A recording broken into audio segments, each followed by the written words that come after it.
We are live. We're here. We're back. This is the chop up. What's Papiano? Yeah, What's up, Kevin. Kevin? Yeah, You you know, ain't with missed us, this week. as long as you're in the general vicinity, you might can catch something. So you called us. We're here. You didn't miss Nah, a thing. he said he missed. He said he missed us last week. Shit, we missed us Right. last week, like a motherfucker. That's what I'm So, saying. We missed this last week. All is well. Come see how well it is for the night. Hang out with us. Plug in, lock in. We are here. yep, You made yep. it. We made it. Everybody made it. It's another beautiful Monday.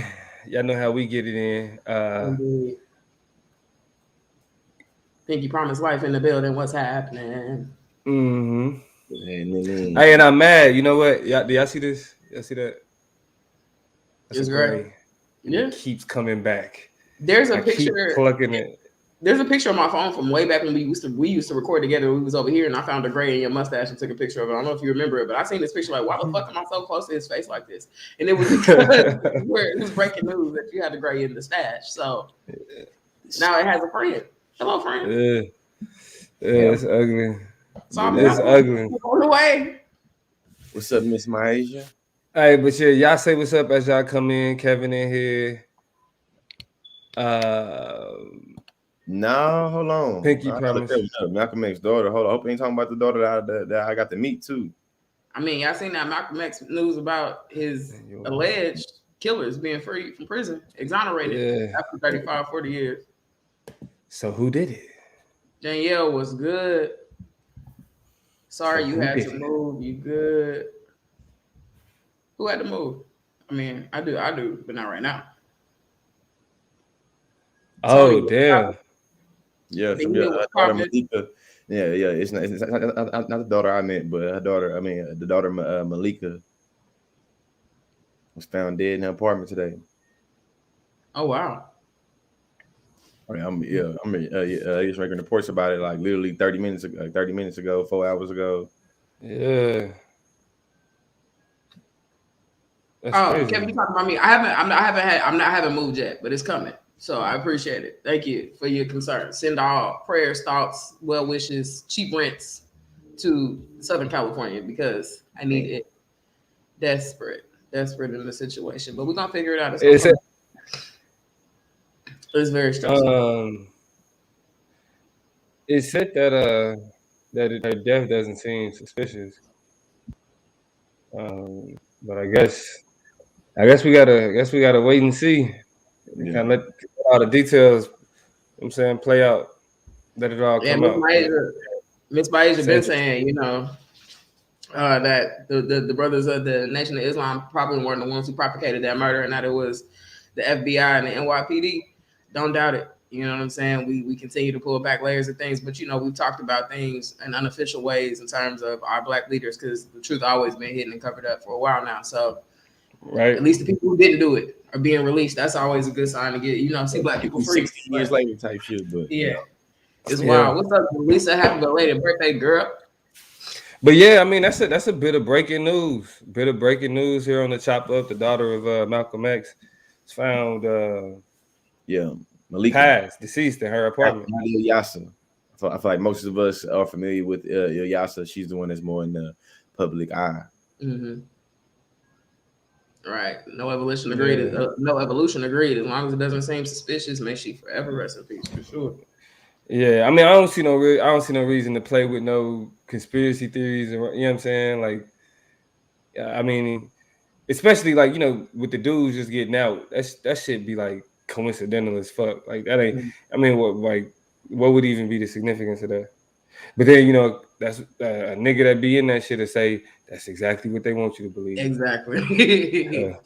Yeah. Exactly. So I guess we'll be on the lookout for that, man. Shout out to everybody that's tuned in. I know we getting in late, but we got a cool little conversation. Actually, a couple conversations set up for y'all. Tell a friend, the chop up show. You know what I mean? About to get ready to play the intro for y'all and jump right into some conversations. I mean, I know y'all already liked it and shared it and subscribed if you haven't. I know these are already things that have happened. So now that you've already done that part, the obvious, Be ready. Right. Just get ready. Lock in. Right. New Marie was Right. good. Good evening. Right. All right, so let's get it up. We give it a couple, just minute or so. I just shared it on. I just shared it on Facebook. We're gonna see. I just shared it to my little, my. You know what I'm saying, my new and improved Meta consciously page. Right. Right. Nah, you know what? All right, just so real quick before we start the show, you know, I'll be having my little anecdotes and shit. You know what I'm saying? Pre-show. George shared a video that I made about Kyle Rittenhouse, right? And in that video, there was, we had a conversation about. I had a conversation about how what happened with Kyle Rittenhouse was an example of some race traitors being justified in terms of being murdered, right? Okay. And we're gonna talk. We're gonna talk a little bit about that in the Snapchat. But when I made that video, when George shared it to Facebook, it's like it surprised me the amount of white racists who page it showed up on, because it was hella motherfuckers who was just like, why am I even seeing this bullshit? Yeah, I mean, but what I've come to terms with, and I'm completely okay with, is the way that I would frame it is curating our Chop Up Show comment section on Facebook. Curating our Chop Up Show comment section on Facebook. What I mean by curating is I delete the fuck out of comments. Racist white people that come on with the gratuitous, you know what I'm saying, whiteness. You feel me? There's no point in you being there. You know what I'm saying? I leave them on there. Nah, bro. Nah. I did that to the comment section on the Kyle Rittenhouse post we put on Instagram, and it ended up getting the whole post blocked and our page flagged. So they don't like being silenced. They do come back. They come back to double check to make sure their comment is still there. Oh.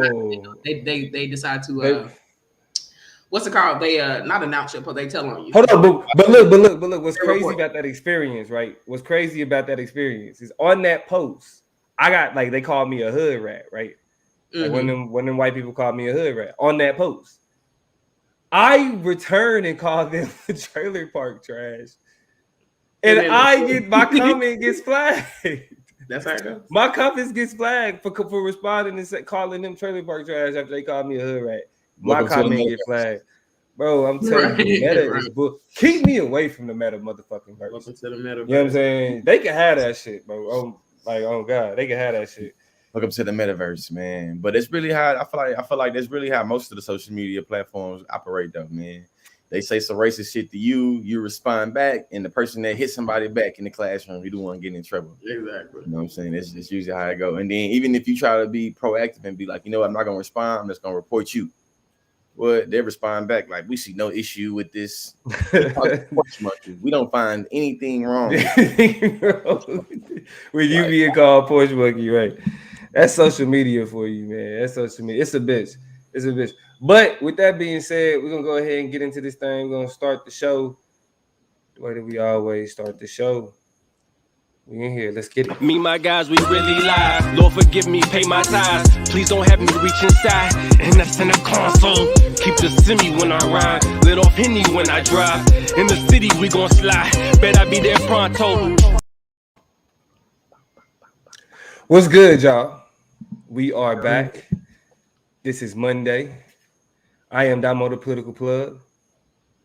And this is the Chop Up. We missed y'all last week. We do apologize. And can I be transparent while we missed and they missed us last week? Can I be transparent about that? We didn't want to talk about that shit. Last week we didn't want to talk about.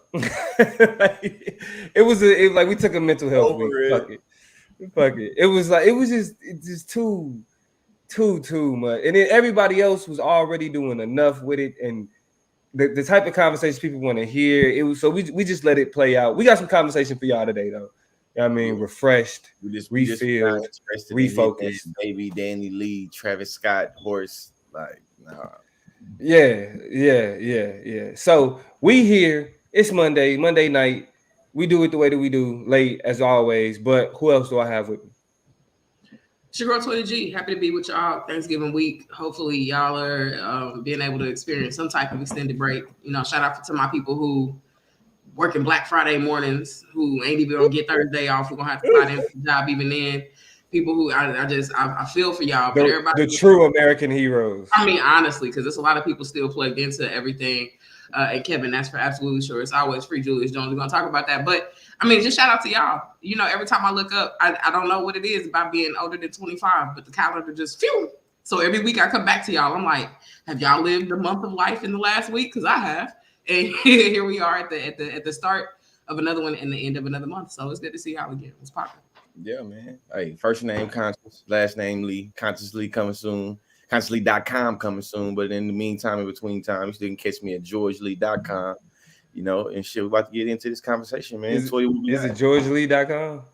GeorgeLeeSpeaks.com. Yeah, I'm how you he didn't have his website for how long? And this nigga I just said the wrong thing. GeorgeLeeSpeaks.com. But yeah, about to be the Consciously.com coming real soon. Yeah. And yeah. Takira, no, we late. This the beginning of the show. yeah. I take the blame for that too. Your girl was, I was sheepy. Nah, man, we be living life. Like it's like 3 kids, 2 dogs involved. You know what I'm saying? 2 wives.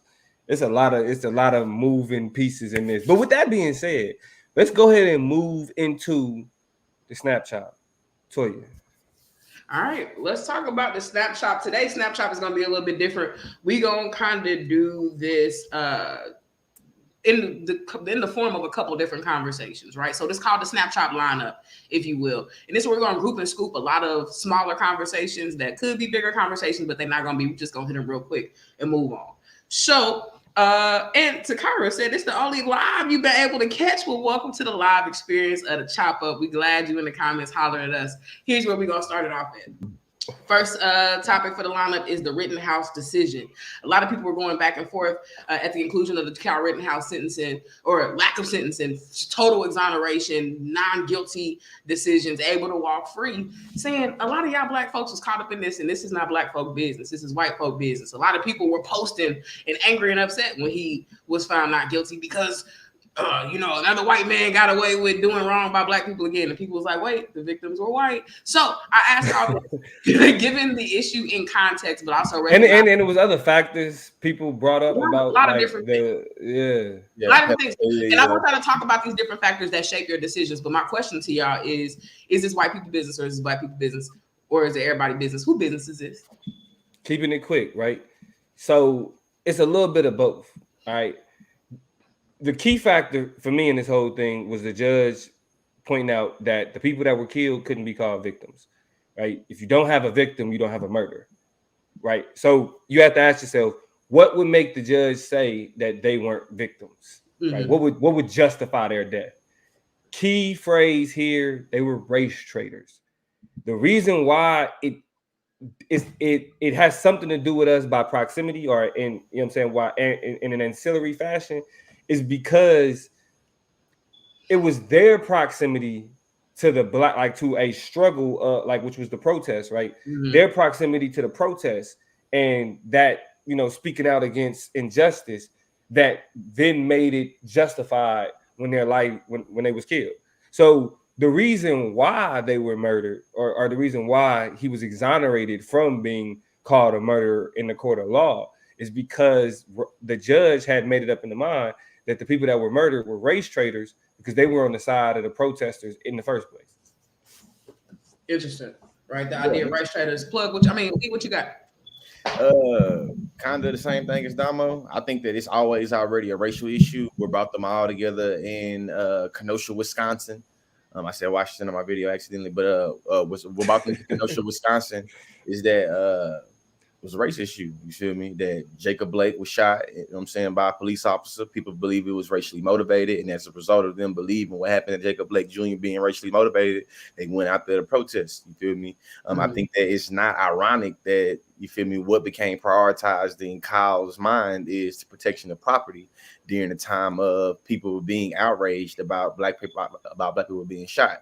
I recognize that that the white dudes that he killed, you feel me, had like was on a registered sex on a registry list and sex offenders, all that women and sex offenders or whatnot. I do recognize too that when Kyle Rittenhouse is shooting and killing them, you feel me, that's not stamped on their forehead. He ain't know that. You know what I'm saying? Like, he's just shooting. He's shooting in the crowd. So I feel like it always has something to do with race, and because it's got something to do with race, it always got something to do with us. But I recognize it's ultimately white on white crime. Yeah, I mean, and real quick, I want to say this real quick for you. In terms of white on white crime, remember what happened to the Freedom Riders. Remember what happened to during the civil rights movement, right? Like, white people were lynched due to their proximity to protesters, due to their proximity to the civil rights movement.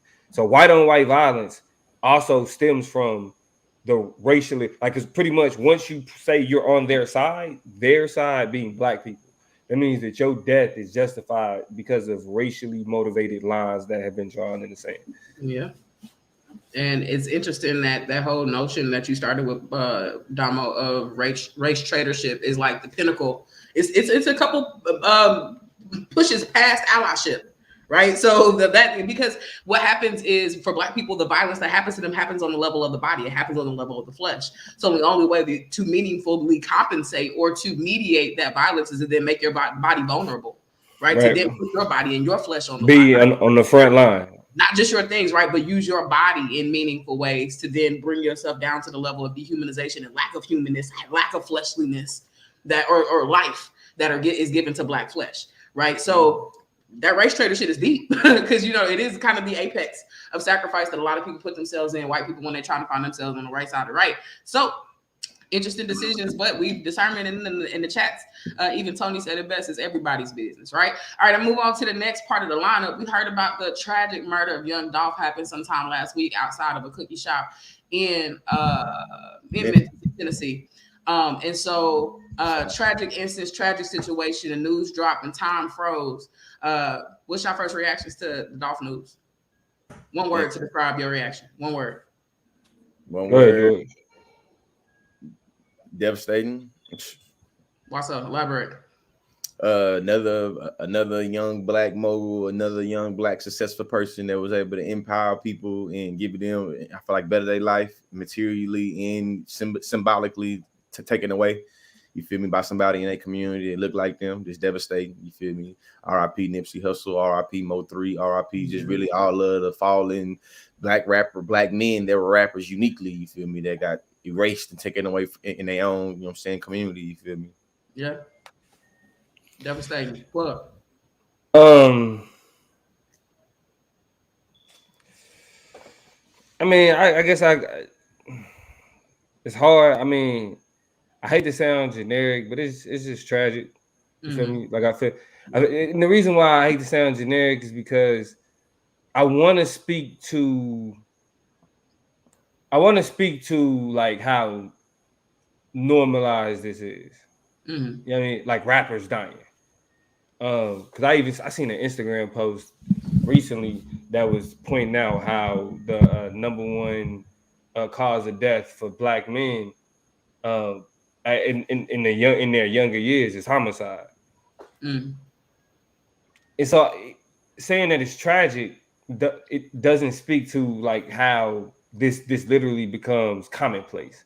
Yeah, like, yeah, like we can't forget how Dolph been shot at numerous times.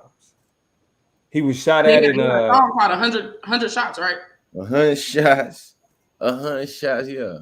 Where he's talking about an example of it. It's a whole 100 shots. So it's, you know what I mean? So it's literally like, yo, I mean, and again in the hometown. So just tragic. That's really all I can say. It's tragic. It shouldn't happen, but it does, and it happens way too often.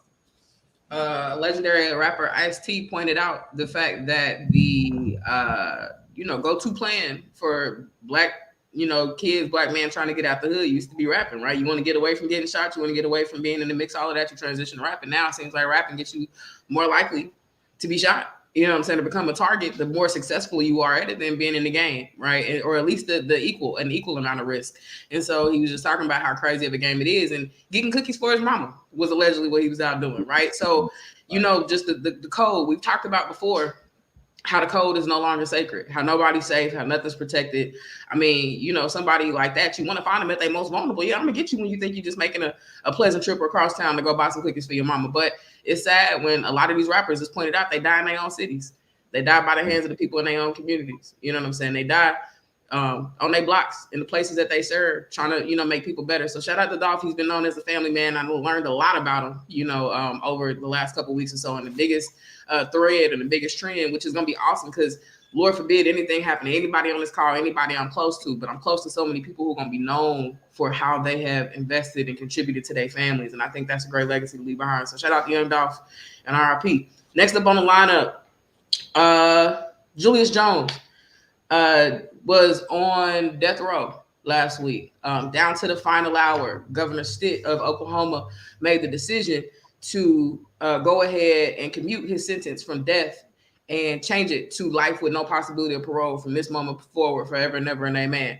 So in a lot of ways, an innocent man who has been basically mispainted and mischaracterized as a criminal, found out that he didn't do it. The person who did it allegedly confessed. A lot of people have spoken up on his behalf and said this is not a thing. So a lot of signs point to innocent, yet he's still in prison. So he didn't get killed by the law, but the law still plan on keeping him for the rest of his life.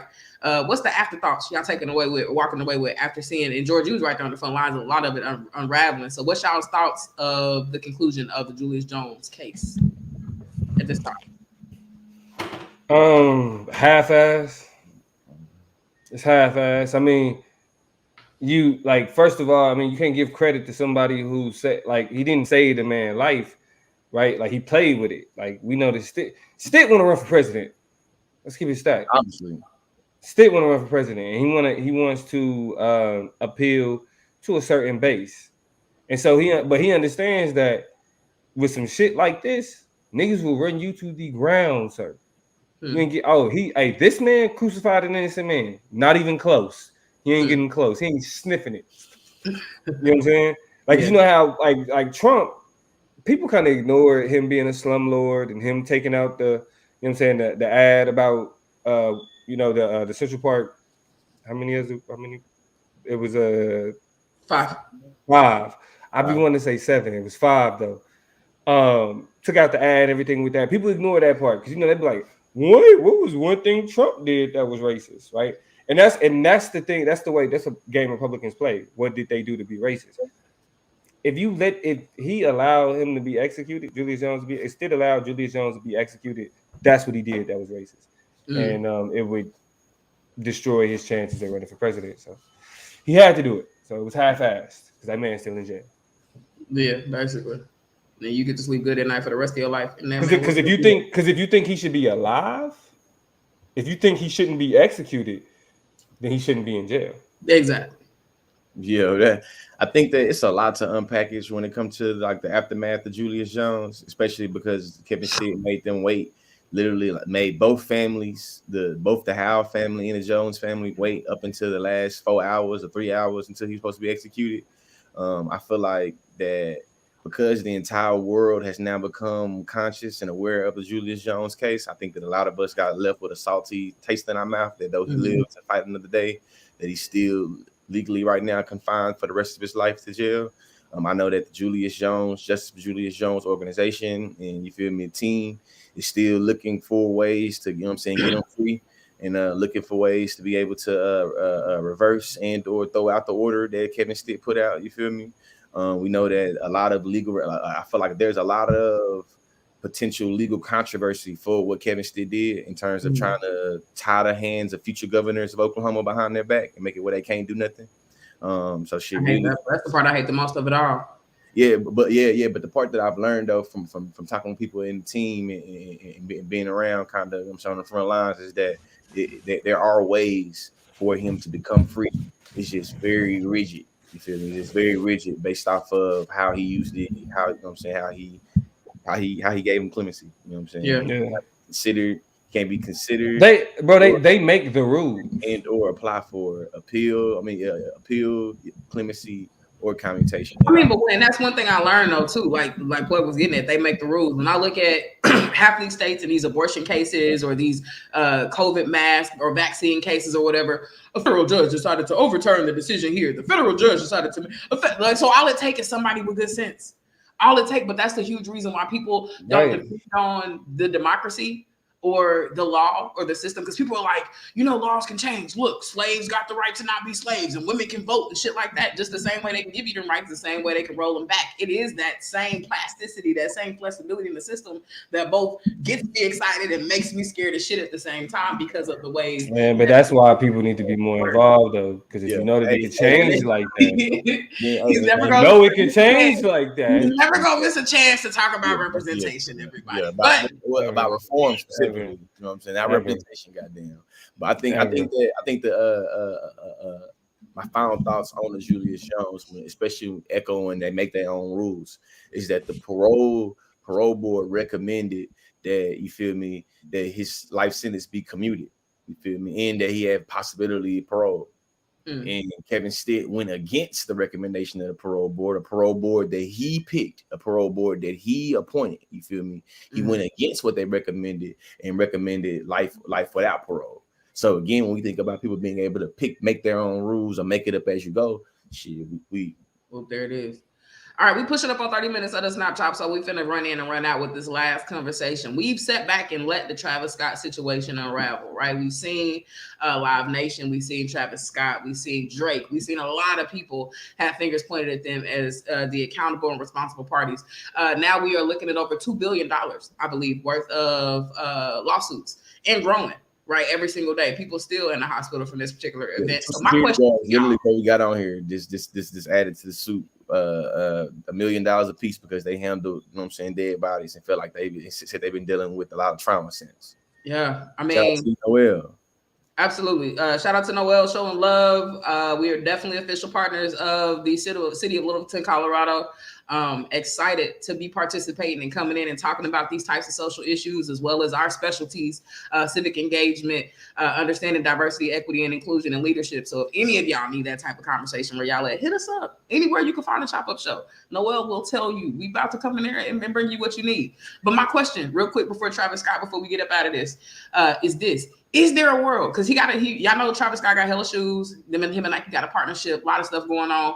Travis Scott was hottest thing smoking. Couldn't tell him nothing, right? Taking over the world in a lot of different ways. Couldn't go somewhere. He had McDonald's, he had Nike, he on your tour lines, whatever. Cereal boxes. Wow. Dolls and shit. Is there a world that Travis Scott, do y'all think he can come back? Or do y'all think we've heard the last we gonna hear from brother Travis Scott? Nah, because it was a, Yeah, what? Nah, yeah. Which one? What are you saying now, Mo? I think he's gonna come back because I think it's a lot of people that's already fighting to make sure that he's not taking, what I'm saying, we're not taking responsibility, but he's not blamed for it. So and a lot of people don't look at it as something that was like specifically his fault. Like people that think about it in terms of logistics and where the buck stops ultimately, how much money is willing to be spent, right? Like what was the event promotion that actually put it on, because they usually handle things like security, barriers, etc. So it's a lot of ways for him to not be seen as, primarily responsible for what happened. So I think he'll be straight. He'll be back. It'll just take another album. More optimistic than I. What'd you say, Lee? I think that it's gonna take a lot for him to be as big as he is now. You feel me? But I do think that it's not over for him. I think that because he has such a loyal fan base that's always gonna buy his stuff, that's always, what I'm saying, like almost anything, he become more of a martyr. Like they're trying to take down my guy, Travis Scott, so I'm gonna support him even more. So I think that, what I'm saying, that's the what you call. Hey, Marquise, bro, it's late, fam. I'm sleepy, What up to you, Keith? Though it's good to have you in the building. Also want to shout out if there are Beauty and Vance in the comments, been kind of going back and forth. As well as Miss Cooks in the building too, man. Shout out to you. Who that was? We had it. Got you. Yeah, huh? Definitely got to make sure we get the super chats though. Definitely got to make sure we get the super chats. I was on my way, making it that way. Well, Miss Myasia, shout out to you for showing love, dropping us something real quick while we talk our business. Line time, baby. If we're talking about whose decision was it to wear all white, it just happened that way. And this is more like a tan. This is a tan anyway. Can't tell. Hey, but listen, I think that's the cap on that. We talked about Kyle Rittenhouse and the decision whether it's white people business, black people business, everybody business. RIP to Young Dolph. We definitely gonna miss you, brother. Your contributions to the game. Definitely hope we can move in a more positive direction. But something gotta happen. Something big gotta happen. A culture shift gotta happen for us to kind of get away from this repetition of our black rap stars and leaders who are doing multiple things, passing away prematurely. Julius Jones' decision, a lot to be desired, but still a lot to be championed and appreciated at this stage in the game. And then lastly, we're going to see what's up with Travis Scott. But that has been your snapshot lineup. Thank you so much for tuning in. Now we're going to slide over to talk to the Consciously. Yeah, man. So we're going to call this one the Conscious Chop. Here recently on my social media platform, I've been being a little critical of capitalism. You know what I'm saying? In the system of capitalism. And today, somebody's getting fancy, getting that debate bag, huh? That cap cake, getting that debate bag, huh? Yeah, you know how I like to use my portable skills when I can. You feel me? But what happened was, those pygmies, you know what I'm saying? Sometimes they come in the form of black conservatives. They decided they were going to. Sometimes they always come in the form of black conservatives. Sometimes, though, pygmies come in many different shapes, colors, sizes, genders, and you being nice. But they'll decide. Is there a black conservative that's not a pygmy? You got to perm. You got to perm. But listen, though. It's more pygmies than black conservatives, though. But you do. That's true. You do got a point, though. You do got a point. But what happened was this individual decided to, try to trivialize my criticisms of capitalism and me talking about how capitalism was brought to America by the colonizer and talking about how, capitalism is a dehumanizing system. And what he did was you talk shit about capitalism, but you have a Cash App and you have your pronouns in your bio, and you're trying to build something. So how dare you talk about capitalism? So before I get into really just unpackaging a lot of these I feel like a bad defense of capitalism, how do y'all define capitalism? Like if y'all was gonna explain it to your kinfolk on the block, you feel me? You know what I'm saying? At Thanksgiving dinner, like how would you explain capitalism? Like what is that? Before we get there, because I won't. I was going to answer the question, but plug is like we're not there yet. Where are we backing up to, Damo? What do we need to gather? What the fuck those pronouns have to do with politics? Bro, listen, bro. I was going to listen, bro. If you see the video, bro, I asked them that. Like, so what does my pronouns have to do with it would have to be identity politics. Like the fact that individuals use things like pronouns to kind of gain value, gain currency, neoliberal systems. That's I mean, but I'm giving somebody like credit. Social capital. Like, is that like you going in? I'm trying to give somebody neoliberalism. Like, nah, he wasn't that deep, man. He was talking about goddamn China and shit. And he was like, bro, you know what you're talking about. I'm just saying shit. Hey, Marquise, Kanye is not a conservative, bro. Let's just be clear. Kanye is not a conservative. Just because he's associated with Trump, being associated with Trump definitely ain't got shit to do with associating with conservatism, bro. Just want to point that out there. Go ahead, answer the question, Toya. The question was, how do I describe or explain capitalism to Black people? I give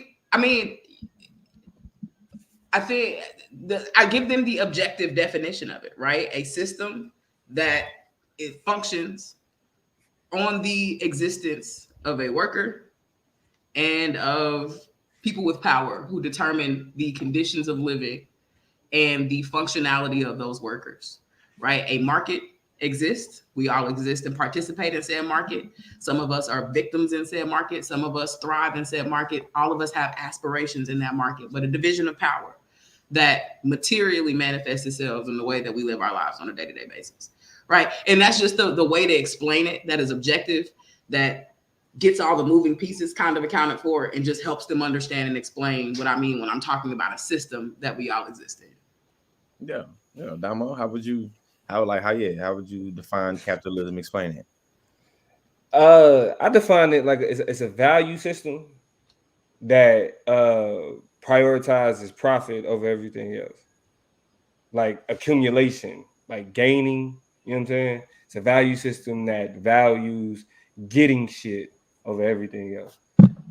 The only thing I would add to this is a conversation about productivity. I think when we think about Black people and talking to them about conversations about capitalism, you have to talk about productivity, because for them to get it, a lot of us, our context for capitalism is how much labor we put in, how good we are to the systems we labor for, how valuable we are to the jobs that we do, constantly looking and searching for a better job, constantly in a position and not having access to it. So levels and layers of productivity as well, and what it means to be productive to society, But productive to society.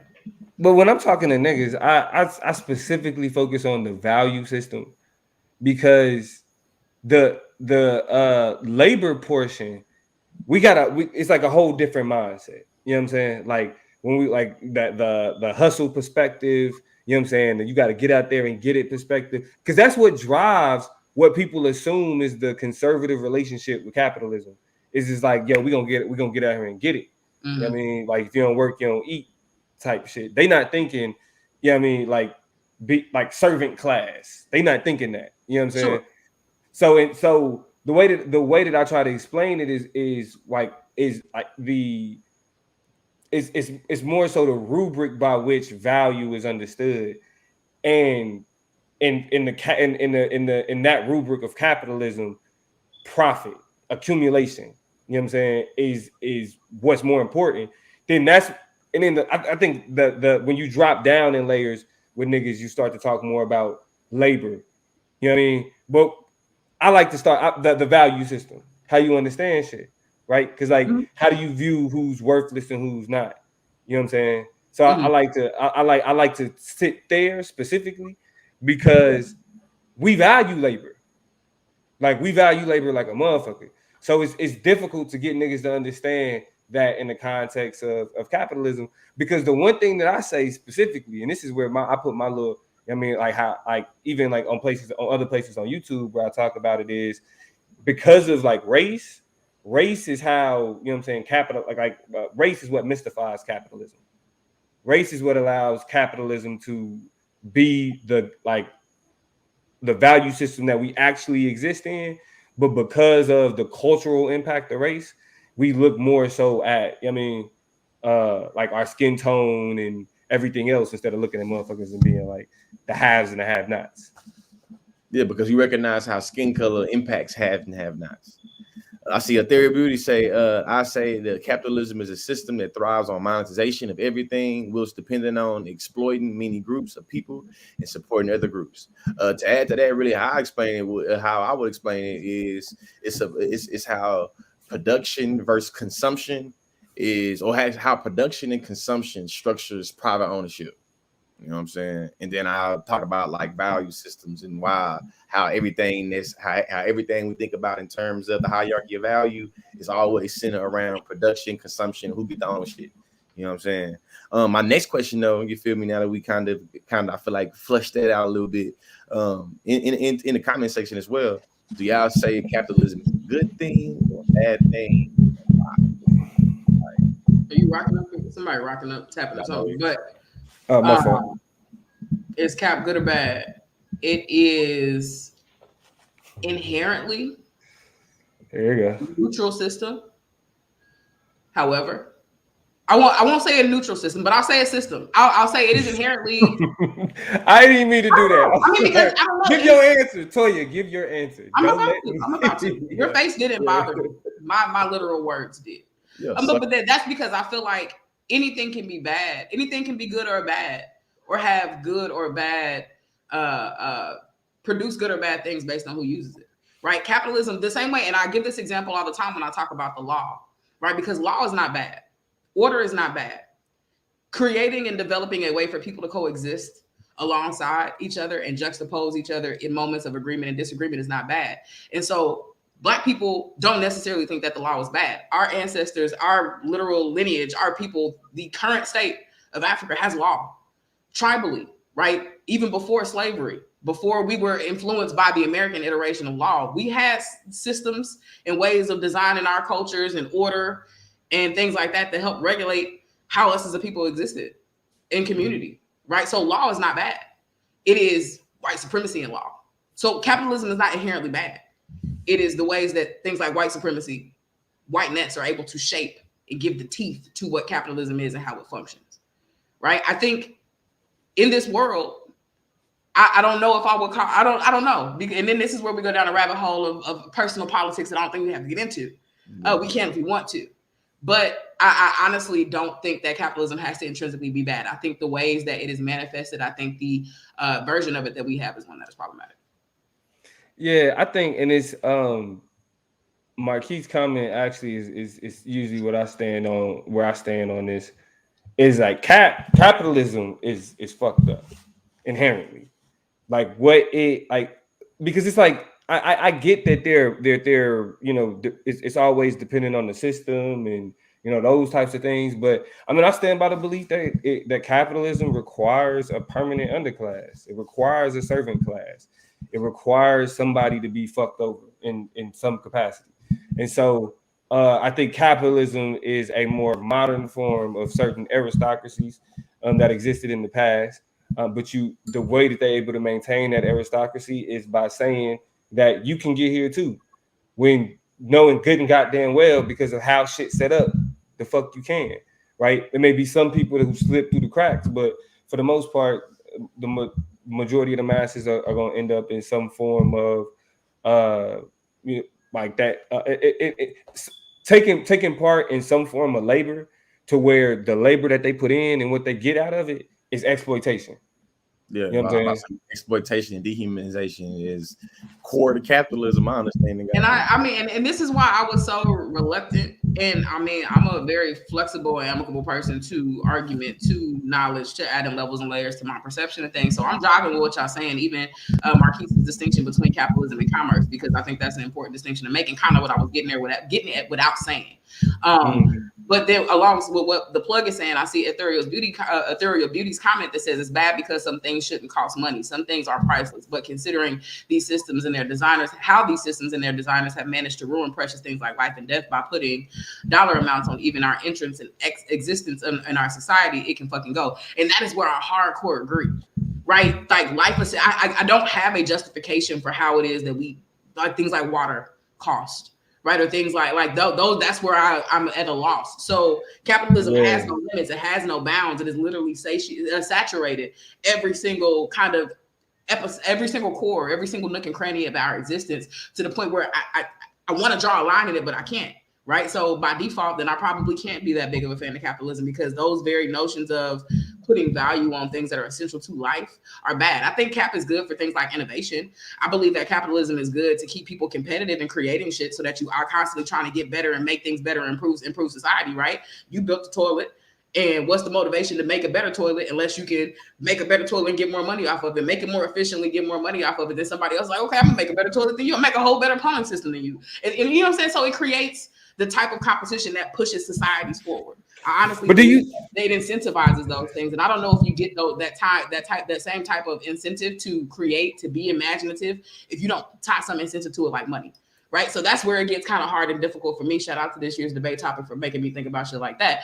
But outside of that, I struggle with value being associated with necessity and what that means for the average person, the common person, the person who has no interest in the game of innovation, who is okay with a standard toilet as long as it's flush and I'm good. You know what I'm saying? So then what do we do with those people who have no because then we ask the question about innovation, specifically like capitalism's relationship with technology.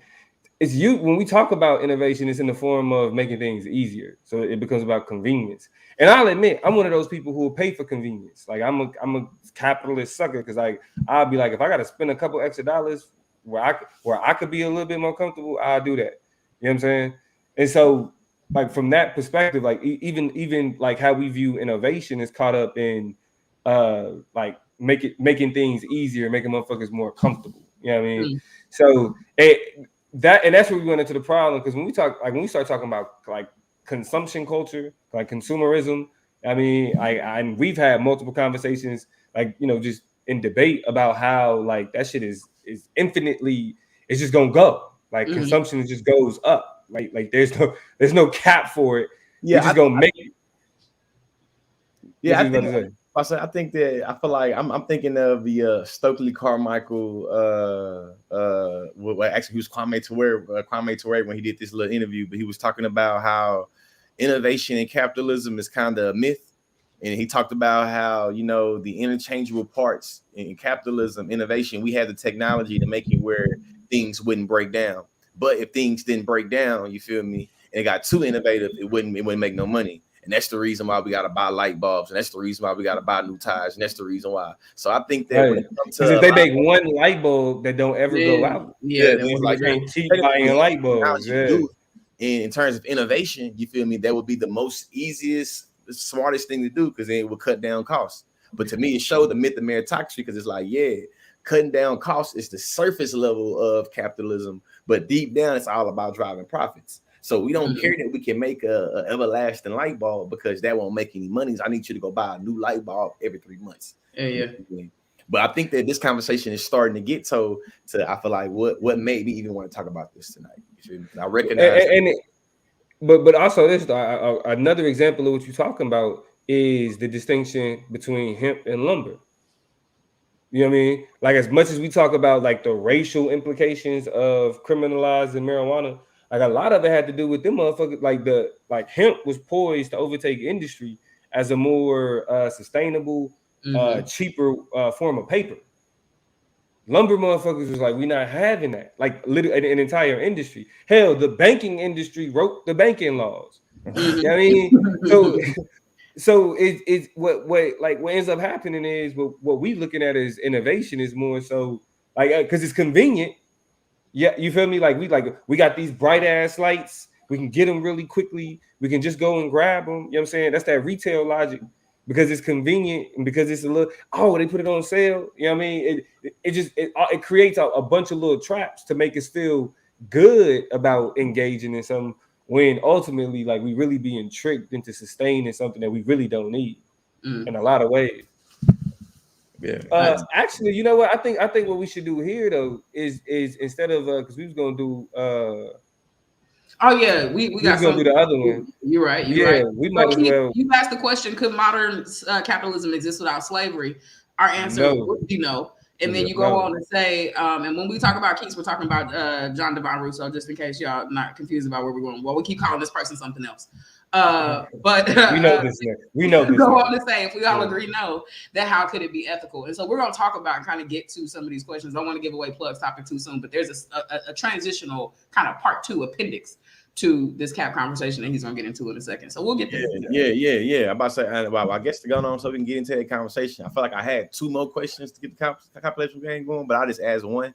A lot of people think that it is a good gotcha moment or think that it's hypocritical for somebody to criticize capitalism while participating in capitalism. And kind of what is y'all response to that type of argumentation or that narrative? Like, how dare you, Toya G? How dare you, Political Plug? Y'all are talking shit about capitalism while y'all sit on YouTube from your fancy devices that capitalism is made. It sounds I got 3 monitors, Yeah, you can be in something, but not necessarily of it. I think preach up. I absolutely feel as though the just inextricably linked way that our lives have been embedded into the very fabric and essence of capitalism make it pretty freaking hard not to participate in it, even in terms of mobilizing and gathering to create the type of party politics that will allow for us to maybe push against capitalism. We would have to use things like technology, use things like websites, use various methods of organizing, use Facebook, use Instagram to tell people where to meet us and stuff like that. So we really can't get away from the long arms of capitalism. I think it is up to us and Marquisha's question whether or not we can be ethical under the system of capitalism. We all know that one-liner that there is no ethical consumption under cap. And so knowing what we know and understanding that we have to kind of navigate these systems and structures in ways that align ourselves with the liberation of our people and the kind of grappling with the way that this system kind of exists, but survival is important, and being able to do that is a meaningful thing. I think the deeper you get, the more successful you get in the system of capitalism, there is going to take a constant redressing and a constant recalibrating of your goals, your intentions, and your priorities. And I think that's a high standard for people who find themselves benefiting from capitalism, even as they attempt to resist it. But that's just a high calling and a high standard we have to have for the people leading and guiding us. I just don't think that it's bad if you end up having to participate in capitalism while you navigate and survive within it. It's gonna happen. Are you gonna tell a single mother not to eat, not to feed her kid? Damn. Yeah, because it's literally like, Everybody no, not you, Toya. Everybody keeps saying my goddamn like comment before I'm about to say it. Like Marquis said, the commerce and the difference between capitalism and commerce shit. This nigga Vance talk about capitalism is global coercion. Yo, I'm not like this. My show. This is my show. We just got smart. That's it. It's my show. Let me say my shit. You feel me? Capitalism is coercion. Yeah, Dominique. Fucking right. Tell us more. I agree. Yeah, it's coercion. You don't have a choice. Like it's like you don't choose to participate in capitalism. Capitalism is dictated to you. You know what I'm saying? Don't leave us, Gene. Don't leave us. Well, because look, Keith can't see, like Keith didn't see Van shit, so that they don't even know what they're doing. But yeah, I mean, it's just great minds think alike. Keith's my nigga, bro. Like we are here, already know what's up. It's like you don't. What you about to say? I'm about to say how I view that question, or how I view that line of argumentation as being like, how dare these slaves talk so bad about slavery and talk bad about the master and then eat the food the master brought them? Crazy. That's how I think about it. Because I think of the meme that I've seen 50 million times. Like, hey, it's not hypocritical to criticize capitalism while participating. In fact, the very reason why we are criticizing capitalism in large is because we are forced to participate in it to survive. Right. So I feel like, you know what I'm saying, going back to the thing, like, hold on, how dare you criticize slavery and say slavery is bad and you still eat the slave master's food? It's like, so I'm not supposed to survive in the system that I criticize? What is it? But the thing about it is, it's like, it's the not having a choice thing. It's the fact I gotta call this motherfucker master. It's the fact that I'm relying upon them to feed me. That's the issue. You know what I'm saying? Like, that's the problem. Like, the fact that I have to eat what massa is giving me, and I don't have a choice. I can't gain anything. I can't do none of that. That's the problem, right? That's the coercion. That's the forced nature of the whole shit. Like, if something existed outside of capitalism, niggas would choose that. Yeah. But what does it mean to exist outside of capitalism when you're birthed into a scenario where your food comes from grocery stores? Precisely. And I think fast food spots. Yeah. I think these distinctions are ones that are super important to make, because I think earlier up in the comments, Marquise asked the question or made a comment about Black capitalism. And I think those are where we get to my last question. Let me turn it to you then, because I think that's where we get to these very. Oh, let me do the Black capitalism thing. Because we gonna talk Black capitalism. Yeah. That's why I say we can go to what you about to get into, because I thought like it's because I want Toya to finish what she's saying. And then we're gonna get into that. Precisely. There's one thing to exist in a system of capitalism, have to survive in a system of capitalism, and to do things to meaningfully peel back the layers, to expose, to gather, to politicize the ways that capitalism affects us, but not be able to escape it. It's a whole other thing to champion it and racialize it, which contributes to the perfection of it in the worst possible ways. Those are two very things. That's the only thing I want to get at, is that those are very polaristic orientations toward how we understand capitalism, which leads us to a conversation about Black capitalism, which leads us to George Lee. So what were you about to say, Lee, about Black cap? Like literally I was gonna ask the question: Do you think Black capitalism can save us, even though we think capitalism is bad? Do we think that Black capitalism is a distinction from all the criticisms about the things we say that's bad about capitalism? Can Black capitalism resolve those things, or is it still bad as well? I think that we already know how we're gonna get. Long ass question. Yeah, but I just do. I feel like it's something. I'm fucking with you. Black cap, will it save us? The answer is no, because Black capitalism leads us to that, like blackness is inextricably linked from cap. Capitalism is a system, current capitalism, that has been perfected off of and as a result of slavery, and two, utilize the mechanism, systems, and tactics of white supremacy, right? As a value system, as a value orientation. Capitalism is the system that value gets locked into, but the determiner of value is largely based on white supremacy, right? Your ability to be productive, even if you're disabled, is a question of white supremacy. Why? Because white supremacy privileges the able-bodied, cisgendered, affluent, American, European, westernized, cisgender man. And I think I said cisgender before, right? But all of those notions are directly feeding back into what white supremacy uses to sustain itself. So it is an oxymoron, I think, is what Ethereal Beauty pointed out, what John Devon Rousseau pointed out, is that you can't be both. You have to kind of make decisions. So blackness and blackness and white supremacy are in tension, but white supremacy, capitalism is cloaked in white supremacy. So blackness and capitalism have to be in tension as well. That's what I was getting. So my response to this is a resounding hell no. And while we do highlight and really kind of valorize the black capitalism in the form of celebrities, in the form of athletes, in the form of influencers, though we have to remember that that is a small majority of the black experience. You know what I'm saying? Like the motherfuckers who slipped through the cracks of capitalism and able to build, you know what I'm saying, to find ways to create generational wealth, you know what I'm saying, to feed their grandkids. Mm-hmm. You know what I mean? That's not something that a lot of black people endure, to the point of, go ahead and share my screen here. It was a study that came out in 2017, The Road to Zero Wealth. I don't know how many of y'all have seen this. I don't know how many of y'all have heard about this. Not many of us. I haven't anyway. Right. It came out from the Institute for Policy Studies. Now, this is 2017. So if there was some information that came out to contradict this or to undermine this, please let us know at the Chop Up. Send it to our DMs so we can let people know that something is being done about what's going on with this. But as far as my research has found, ain't nobody doing anything about this shit. So, in this report entitled "The Road to Zero Wealth," what they broke down was pretty much in the next 30 years from 2017, right? So we already 4 or 5 years into, you know what I'm saying, this 30-year time frame. But by 2043, there'll be a majority colored people of, I hate that term, but this is a term that they use in this shit.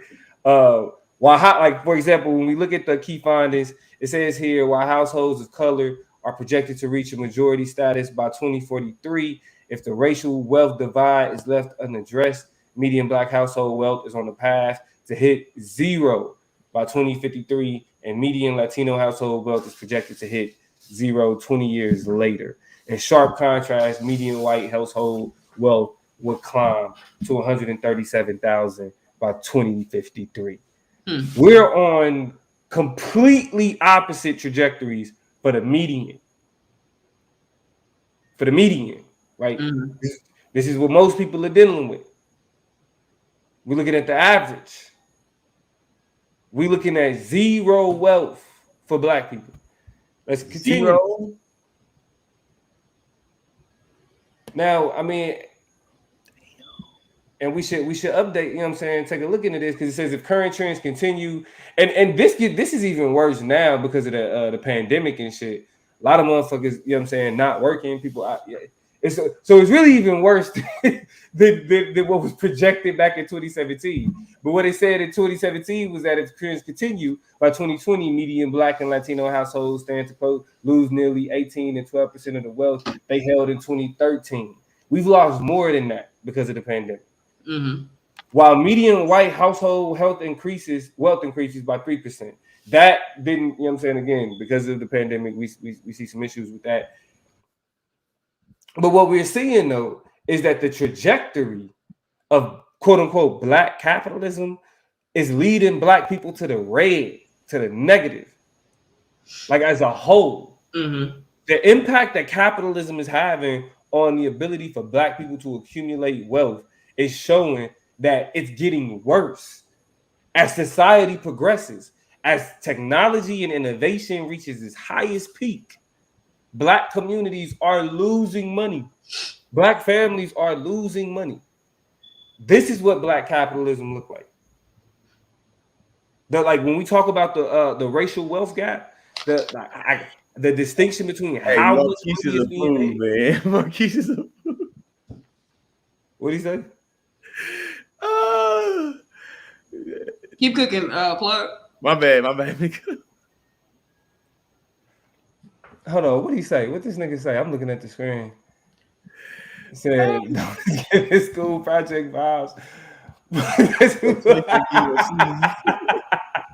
Hey, bro, it's a part of the conversation. It was supposed to be a little bit more fleshed out than that, but we got here at the end of the thing, so it is what it is. But the point, nigga, the point that's being made is that that's what Black capitalism looks like.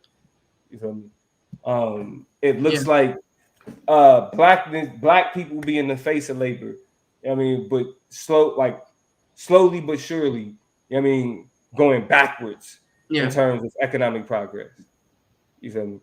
So, I mean, and that's going to be a hard pill to swallow, because I think the component, to me, is so interesting that in some of the same ways we have conversations with a lot of sociologists, a lot of economists, and they account for the influences of generational wealth and the lack thereof. Right. But a lot of these same people, or a lot of the same people in these conversations will tell us that we need to move into a place of post-raciality and move further away from slavery. So which one is it? Right. Because the epicenter of how it is that we got here is the way we exist in terms of generational wealth, the lack thereof, the huge gaps, the huge lapses therein. And every time advancement was happening, you forgetting that conveniently white society has decided to pull the carpet and the rug from under our feet. So you can't be upset with us in one breath for pointing to the influences of slavery and looking at that and saying, look at how generational wealth has been shaped. But then in the same breath say, oh, well, we're so far removed away from slavery. Even the video George shared, if y'all haven't seen it, it's an interesting video on a whole bunch of white people kind of talking about why they can't be proud to be white and shit. And they're like, I'm not a slave. My mom, dad's not slaves. My grandparents not slaves. Nobody in our immediate, like, that is the general logic of their statements. But this is what we mean when we say you still benefit from systems of slavery. This is what we mean when we say, no, slavery is still very muchly here today. And we ain't talking about going to prison. We're talking about the ways. Right. And this is where we explore that slippage, because a lot of people use slavery the same way they use the Holocaust, to be like this catch-all phrase or, statement that describes how bad something is. This is a new Holocaust. It's a new slavery. No, capitalism is the same old slavery. Capitalism is the same old slavery. It is an offshoot of it. It's a development of it. The way that it's manifesting and hitting you is a large representation, or it is an offshoot of what has happened directly to Black people. The reason why you can't advance is because value has been understood. Your value has been derived and developed based off the value that was originally given to Black people, right? It only has become offshoots and become more nuanced and become more contrived as time has gone on, because the only way that something can survive after so much criticism is if it becomes more contrived, if it becomes more wrapped up, tangled up, and tied up, and takes a whole lot more shit with it. Right. So that's why you suffer from a system of capitalism, not because it's an equal playing field. It is because everything that the system has learned to do with you is a direct derivative of how it has learned to perfect its power, its veracity on the lives of Black people. And that is pretty much why race does such an effective job at maintaining, you know what I'm saying, like capitalist divisions, like class-based divisions. It's because as long as white people can say, at least I'm not a nigga, they're good. Yeah. Like they can say, well, my ancestors weren't chattel slaves, but goddamn it, your dad's a wage slave. That's what you'll get. Like, yeah, you weren't in chains from the chattel slaves. You weren't in, like, yeah, your people wasn't in chains, right? But your dad came home and treated you like an asshole because he just worked a double shift. You feel me? And he about to go back into his second job just to pay the bills. That to me, that line of thought about ain't nobody living today slaves and this, that, and the other. To me, a lot of that is like the trick of time type shit. Because like shit, nobody today either was tarred and feathered. Nobody today was taxed out of representation. At least none of y'all white folks is, but y'all still cling on to the victimization of your ancestors because you feel some type of empowerment for it. You feel me? You still gonna pop your firecracker, eat your barbecue too, though. You know what I'm saying? So I think it just showed how it's really just really a way of what Calvin, you know what I'm saying, we want to talk about. It's a trick of time. Like whenever you want to use time and permute it to benefit your narrative, you're gonna do it. Either it's too far away, it's too close here, it happened too recently, it happened too long ago. It's like whatever you want to say, you know what I'm saying, work with. You feel me? And then to Vance, I feel like this is I guess a dope debate that, you know what I'm saying, could be had, but I don't think that slavery is a byproduct of capitalism. I think slavery is a prerequisite to capitalism. And I think that slavery is not a byproduct of capitalism because it's always a constant function of slavery. And that's the reason why we get to sensationalize things like slavery and the Holocaust by saying it's the new slavery. Because then now we get to say, hey, at least we're not slaves. We have poverty wages, or we get to, you know what I'm saying, do this, that, and the other. And I think that that's like the lumpetariat versus the proletariat that, you know what I'm saying, Karl Marx was getting into, and why he was so, I feel like,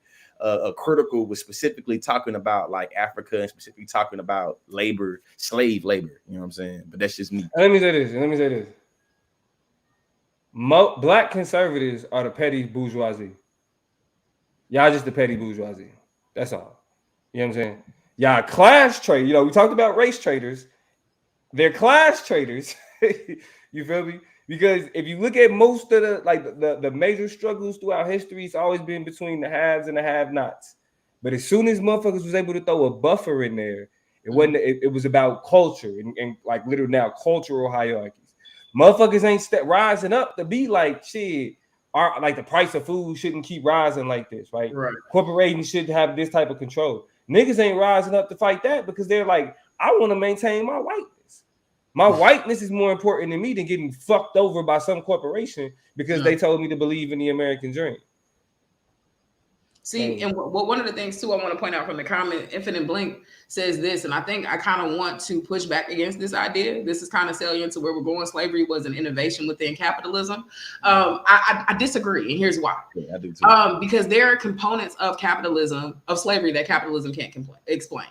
Right? There are components of anti-blackness that capitalism can't explain. The most easiest definition is look at a map. Where did all the colonizers come from? And look at how many places they had to skip over and pass to go and be gratuitously violent to particularly Black people on the Western continent of Africa, right? That in and of itself explains and describes the deranged, insatiable desire and appetite of anti-Blackness and white supremacy to go and be punitively violent to Black bodies, irregardless of who they are, what they do, how they function. Right, capitalism just kind of sweetened the pot on their voracious appetite to kind of just be anti-Black and super fucked up. Right, so to me, I don't think capitalism is an explanatory component of anti-Blackness. I think they go hand in hand, if anything. But slavery became an outlet for what was what it was and is deeply ingrained into the hearts and minds of the colonizer. Right, it just became an outlet, a project, a way to manifest the deep, heavy laden lack of desire for life for Black life, right? I think my component of it's the apparatus of anti-Blackness. I think people underestimate like how the focal point of like the origin of white identity was literally not being like brown people. Mm-hmm. You know what I'm saying? Like white, like it's established based on the distinction of being like we're not them. Like that's how white identity was established. To take it a step further to say, now y'all not even people, right? Because you understand, like white people came into contact with other melanated people. They came into contact with Indians. You know what I'm saying? They came into contact with like, it was even if you think about how they treated Eastern Europeans, you know what I'm saying? It was a distinction of being like, we not y'all, right? Mm-hmm. Going from we not y'all to slavery, you feel me? To we're putting you in chains and like literally denying all of your subjectivity, all of your personhood, right? That can't just be explained by we want to make money. I mean, because it was cheaper ways to do it. There's much cheaper ways to do it. And for people listening right now, basically what we getting into right now from what we know about like anti-blackness and like Afro-pessimism, we getting into like the libido economy, the economy of feelings and emotions. Ain't no economic profit, you know what I'm saying, being derived when a slave master wanted to pickle and flag a slave, or wanted to chop up their foot, or wanted to, you know what I'm saying? Literally, there was a feeling and emotion, an economy of feeling and emotions that was literally triggered, you know what I'm saying, that made it where they started doing what they was doing, how they was doing it. And I think that's the part of capitalism that that cannot explain different modes of violence and oppression. And that's the reason why I'm saying capitalism, I mean, that slavery and colonialism literally make possible capitalism. And that's the reason why I maybe made the first video of pointing out that in the Western world, capitalism was brought here by the colonizer, because we recognize how those things go together. You know what I'm saying? We know that education, that was elevation, and I feel like this conversation about, you know what I'm saying, capitalism gonna always continue.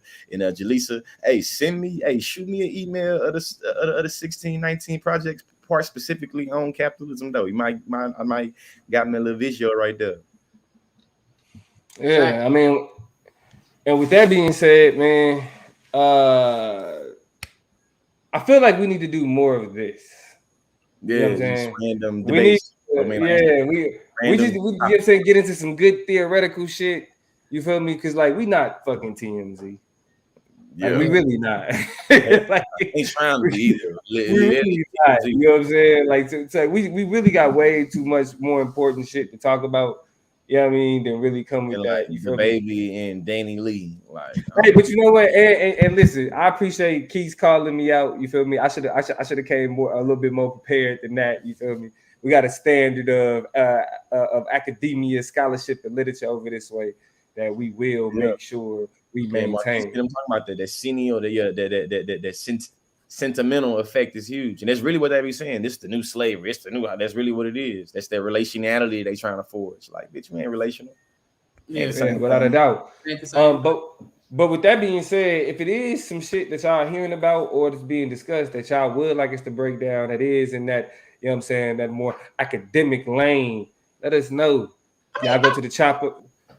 I don't want to cut against the desire to be an academic, but I think too, right? There are levels and layers and ways to academicize a lot of some of our favorite issues and topics. So we're not going to be dead horses. We're not going to talk about the obvious. We're not going to stay on the surface or whatever. And we only really going to talk about a lot of those issues and continue to gravitate toward those if there are larger discussions to be had. I just don't, because, I mean, we still niggas in popular culture and society. So we care about those things. Just don't expect the same kind of, and I don't think y'all do, but the same kind of standard conversations that everybody else is having about those. Plug, I don't want to cut you off. There are things to be said about the babies and the Danny Lees of the world. We want them listening to the top up too. So we need people who but listen, but at the same time, to the real world to be a part of these conversations too. That's all I'm saying is we gotta bring everybody in. But I'm not vehemently disagreeing with you. I'm just there a texture to it. Yeah, and you ugly. We can talk about it after the live is over. I love you. Yeah, your dreads is ugly. You're not no, not your dreads. I'm talking to Dreads. I'm sorry. Yeah. Anyway, with that being said, y'all shoot us ideas for topics as well. We don't, like I said, you know what I'm saying. Regardless, everything. If y'all want us to talk about some TMZ shit, we could flip that shit too. Just hit us up on the Chop Up IG, the DMs at the Chop Up Show on Instagram as well as on Facebook. You can find me at the Political Plug on Instagram, not Snapchat. It's late. Instagram, Snapchat, TikTok, Facebook. You feel me? Toya. I don't know if I should say anything else. My name is Latoya Green. I'm so happy to be here with you all. Thank you for having me. We'll see you again next week. George. Yeah. I apologize, Toya, for talking to the Damo in the middle. But listen, a long day, long night. See y'all next week. You know what I'm saying? Cyber Monday. Hey, oh yeah. Enjoy y'all colonizers holiday. You know what I'm saying? If you do that. Eat good food, spend time with your family. try to avoid the Thanksgiving Facebook, Instagram post about. We know at this point, we know what happened. Let people enjoy their food. But with that being said, we're gonna end the show the same way that we brought the show in. We out this time. Me and my guys, we really lie. Lord forgive me, pay my tithes. Please don't have me reach inside. And that's in the console. Keep the semi when I ride. Lit off Henny when I drive. In the city, we gon' slide. Bet I be there pronto.